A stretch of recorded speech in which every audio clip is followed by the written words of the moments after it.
Fibonacci itu bukan jimat, bukan mantra sakti, bukan garis mistis yang bikin harga otomatis mantul tuh kayak bola basket. Fibonacci itu alat ukur struktur. Masalahnya, banyak trader narik Fibo kayak orang lagi panik nyari wifi. Sinyal dikit langsung ditarik, swing kecil ditarik, candle 2 biji ditarik. Harga gerak 5 pip, Fibo keluar semua levelnya. Chart jadi kayak sarang laba-laba. Bro, market itu punya struktur. Dia naik dalam impuls, turun dalam koreksi. Geraknya bernafas.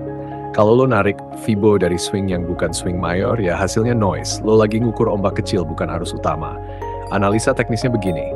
Fibo retracement itu bekerja paling efektif saat ditarik dari impuls yang jelas. Impuls yang punya momentum. Biasanya terlihat dari body candle yang solid, volume meningkat, dan struktur break high atau break low sebelumnya. Kalau market lagi ranking sempit, lo paksa narik Fibo, guys, itu ibarat lo narik peta harta karun di kolam ikan lele. Gak nyambung. Trend besarnya apa? Market structure masih bullish atau udah shift? Ada liquidity di atas atau bawah? Ada rejection atau cuma lewat doang? Harga itu bergerak karena likuiditas, karena order besar, karena imbalance supply dan demand, bukan karena garis lo bagus warnanya. Kalau lo pakai Fibo tanpa baca struktur, itu kayak bajak laut tua yang punya kompas tapi nggak lihat arah angin. Ngomong-ngomong bajak laut, bayangin ada bajak laut tua, udah puluhan tahun berlayar. Dia punya peta. Di peta ada tanda X, itu Fibonacci loh. Tapi kalau dia nggak tahu kondisi laut, nggak lihat awan, nggak perhatiin arus, dia tetap bisa karam walaupun X-nya benar. Masalahnya bukan petanya, masalahnya cara bacanya. Fibo itu peta koreksi. Dia ngasih tahu area di mana harga mungkin retrace sebelum lanjut. Tapi kalau lo tarik dari swing yang salah, ya X lo salah tempat. Lo gali pasir, bukan harta. Sekarang kita masuk lebih dalam. Kenapa sering kena SL padahal di level Fibo? Karena lo entry di retracement tanpa konfirmasi struktur minor. Harga retrace ke 0.6 tuh blaps, tapi belum ada tanda pembalikan. Belum ada rejection kuat, belum ada break structure kecil di time frame lebih rendah. Begitu Fibo disentuh, lo merasa ini momen sakral, lo takut ketinggalan. FOMO aktif, jari gatel. Padahal kadang cuma lagi narik napas lebih dalam. Solusinya bukan buang Fibonacci, solusinya perbaiki cara pakai. Tarik dari swing yang valid. Kayak yang jelas memecah struktur. Pastikan lo tahu tren utama. Gunakan Fibo sebagai area perhatian, bukan area eksekusi buta. Gabungkan dengan price action. Lihat reaksi candle di zona itu. Ada wick panjang, ada rejection, ada engulfing, ada pergeseran high-low kecil. Kalau belum ada tanda, sabar. Bajak laut tua nggak lompat ke laut cuma karena lihat kilauan di permukaan. Dia tunggu sampai yakin itu emas, bukan ikan lompat. Dan satu lagi, manajemen risiko. Banyak yang benar analisanya, tapi salah ukurannya. Lot kegedean bikin emosi meledak. SL terlalu dekat bikin gampang keambil. Market itu hidup, volatilitas berubah, spread melebar di jam tertentu. Lo harus realistis. Trading itu bukan adu cepat, bukan adu nekat, bukan siapa paling berani. Ini permainan probabilitas dan kesabaran. Dalam kehidupan sehari-hari juga begitu. Lo nggak bisa pakai peta Jakarta buat nyetir di Surabaya. Lo nggak bisa pakai resep sate buat bikin rendang. Konteks itu penting, Fibo nggak salah. Yang salah itu kalau lo pakai tanpa konteks, tanpa struktur, tanpa sabar. Dan gue ngomong gini, bukan karena paling suci. Gue juga pernah narik Fibo dari swing, yang bahkan market sendiri bingung itu swing apaan. Tapi dari situ gue belajar. Trading itu bukan soal alat paling canggih, bukan indikator paling banyak. Tapi cara berpikir yang matang, kayak bajak laut tua tadi. Dia makin tua, makin pelan. Bukan karena lemah, tapi karena ngerti badai nggak bisa dilawan dengan teriak. Market juga begitu. Semakin lo tenang, semakin jelas lo lihat strukturnya. Semakin lo sabar, semakin kecil kemungkinan lo barbar. Jadi kalau besok lo buka chart dan mau tarik Fibonacci, tarik dengan hormat. Dengan logika, dengan struktur yang jelas. Jangan kayak orang lagi nyari diskon flash sale, karena pada akhirnya trading itu perjalanan panjang, bukan sprint satu candle. Dan malam ini kita nggak buru-buru, kita nikmati prosesnya, kita pelan tapi sadar. Oke bro, tenang, kita cari posisi entry dulu sambil ngopi. Chart gerak pelan kayak napas orang lagi tidur. Tenang, jangan digebuk dulu marketnya. Market itu bukan samsak tinju bro, dia lebih mirip laut malam. Kelihatannya tenang, tapi kalau nggak ngerti arusnya, sekali kepleset bisa ditelan ombak. Oke, kita pelan-pelan. Area yang sering banget jadi titik balik karena di situ biasanya institusi mulai masuk lagi. Tapi kita nggak langsung hajar tombol buy atau sell. Kita lihat dulu struktur marketnya.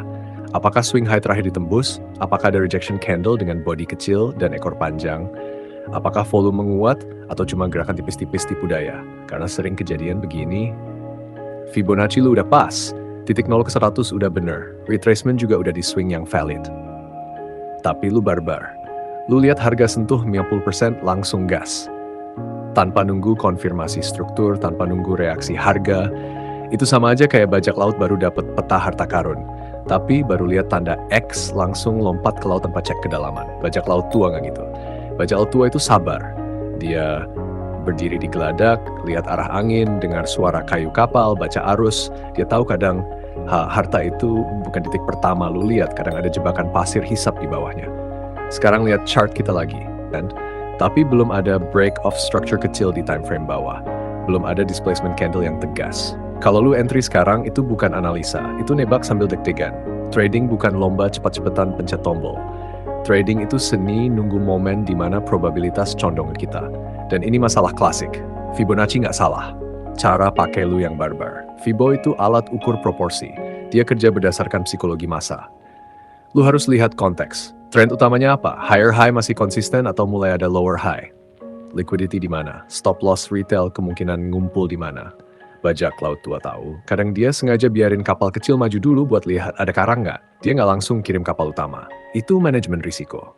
Makanya sambil kita lihat chart ini, kita sabar. Nah tuh, lihat candle itu. Ada rejection kecil, tapi volumenya tipis, artinya belum ada komitmen besar. Jangan FOMO. FOMO itu kayak bajak laut yang lihat kilatan emas di dasar laut, padahal itu cuma kaleng sarden kena matahari. Sekarang mulai ada impuls kecil ke atas, body lebih tegas.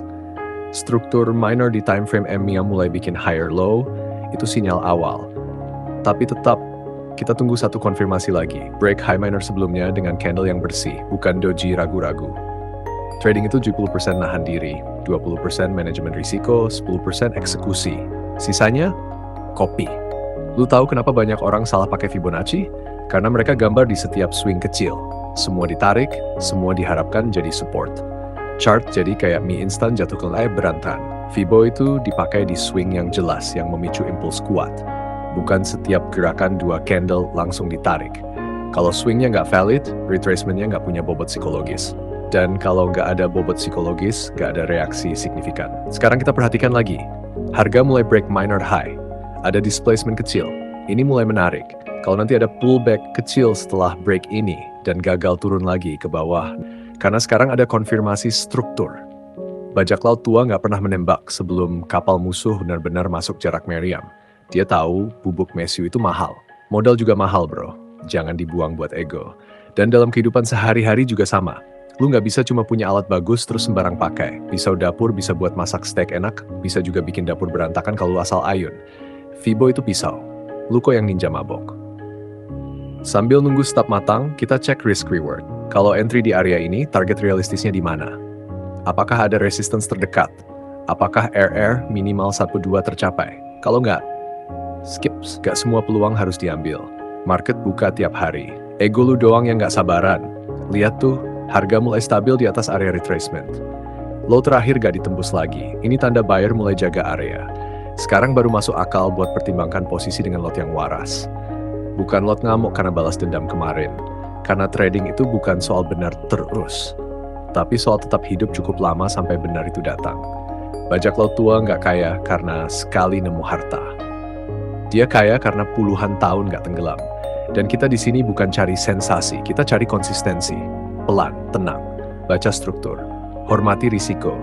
Fibonacci bantu lu lihat proporsi. Konfirmasi bantu lu lihat niat market. Manajemen risiko bantu lu tetap berlayar.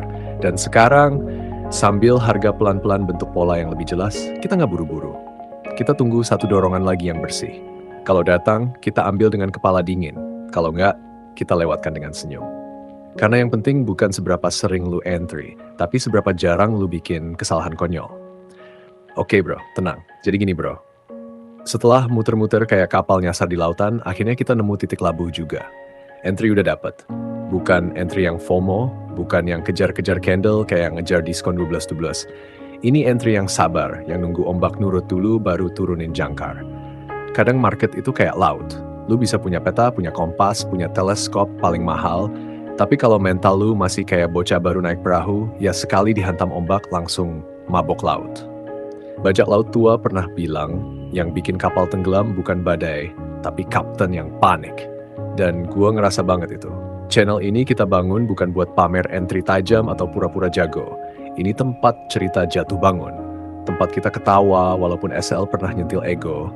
Tempat kita belajar bahwa konsisten itu lebih seksi daripada sekali jackpot terus hilang kayak mantan yang tiba-tiba nikah. Kalau di titik ini lu masih dengerin, lu bukan trader sembarangan bro. Lu tipe yang ngerti proses. Lu ngerti bahwa market itu bukan musuh, tapi guru yang kadang ngajarnya pakai tamparan.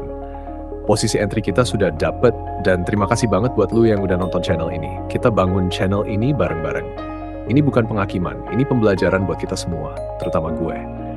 Karena cerita ini pengalaman nyata jatuh bangun gue di market. Bukan teori langit, tapi luka asli yang pernah gue rasain sendiri. Dan ya, gue cuma hands scalper race. Profit kecil tapi konsisten. Pelan, nggak neko-neko, nggak drama. Yang penting kapal tetap jalan, bukan tenggelam. Sampai ketemu di chart berikutnya bro.